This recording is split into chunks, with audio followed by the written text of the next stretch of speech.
अस्सलाम वालेकुम नाज़रीन, नांदेड़ उर्दू न्यूज़ में आपका इस्तकबाल है। चलिए जानते हैं आज की खबर। कल नांदेड़ शहर के विसावा नगर के इलाके में CESS कंसल्टेंट एंड आर्किटेक्ट का इफ्तिताह अमल में आएगा। कल बरोज़ 31 अक्टूबर बरोज़ इतवार बावक़्त सुबह 11 बजे बामुकाम shop number 4 MK Empire VIP road Deccan furniture के पीछे विसावा नगर नांदेड़ में इफ्तिताह अमल में आ रहा है।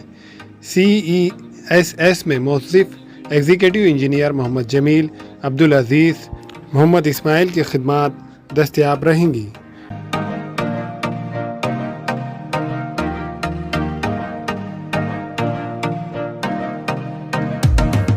डॉक्टर मोहम्मद सलीम, डॉक्टर मोहम्मद फ़ारूक, मोहम्मद जुनैद ने इफ्तिताई तक़ारीब में शिरकत की पुरखुलूस दरख्वास्त की है।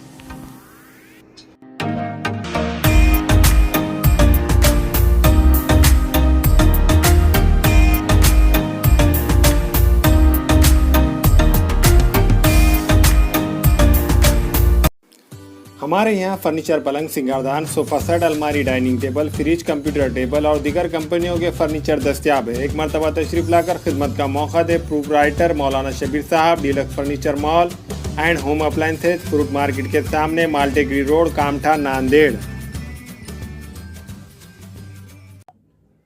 अस्सलाम वालेकुम, मैं अखिल मिर्जा। हमें उम्मीद है कि आपको हमारा चैनल अच्छा लगता होगा। लेटेस्ट न्यूज अपडेट के लिए देखते रहे नांदेड़ उर्दू न्यूज, और न्यूज के पसंद आने पर लाइक, शेयर और सब्सक्राइब करना ना भूलें।